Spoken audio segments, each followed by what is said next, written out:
കോഴിക്കോട് കോട്ടൂർ മൂലാട് യുഡിവൈഎഫിന്റെ പ്രക്ഷോഭയാത്ര തടഞ്ഞ ഡിവൈഎഫ്ഐ നേതാക്കൾ സംസാരിക്കവേ ഡിവൈഎഫ്ഐ പ്രവർത്തകർ വേദിയിലേക്ക് കയറി വന്ന് മൈക്ക് പിടിച്ചുവാങ്ങി. സംഭവത്തിൽ പേരാമ്പ്ര പോലീസ് കേസെടുത്തു. കേരളത്തിൽ മുഖ്യമന്ത്രി അതിനോട് പ്രതികരിച്ചില്ല. ചോദിക്കട്ടെ പ്രിയപ്പെട്ടവരെ,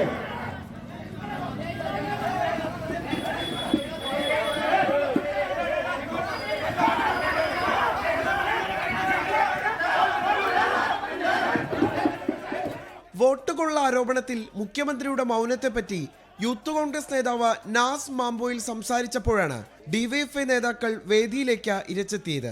മൈക്ക് പിടിച്ചു വാങ്ങിയ ഡിവൈഎഫ്ഐ പ്രവർത്തകർ പരിപാടി തടസ്സപ്പെടുത്തിയെന്നാണ് കോൺഗ്രസ് പരാതി. വോട്ട് ചോദ്യവുമായി ബന്ധപ്പെട്ട് RSSനെതിരെയും അതും കേന്ദ്രം ഭരിക്കുന്ന BJP ഗവൺമെന്റിനെതിരെയും സംസാരിക്കുന്നതിനിടയിലേക്ക് ഡിവൈഎഫ്ഐക്കാർ ഇരച്ചു കയറിയതിന്റെ സാഹചര്യം എന്താണെന്ന് മനസ്സിലാക്കാൻ കഴിയുന്നില്ല. RSSനെ പറയുമ്പോൾ ഡിവൈഎഫ്ഐക്ക് കൊള്ളുന്നത് എന്താണ് എന്നാണ് പുതിയ രാഷ്ട്രീയ കേരളത്തിന്റെ ഉത്തരം കൂടിയാണ് അവിടെ കണ്ടിട്ടുള്ളത്. കോട്ടൂർ പഞ്ചായത്ത് ഭരണസമിതിക്കെതിരെ സംഘടിപ്പിച്ച പ്രക്ഷോഭയാത്രക്കിടെയാണ് സംഭവം. കോൺഗ്രസ് നേതാക്കളുടെ പരാതിയിൽ പേരാമ്പ്ര പോലീസ് കേസെടുത്തു.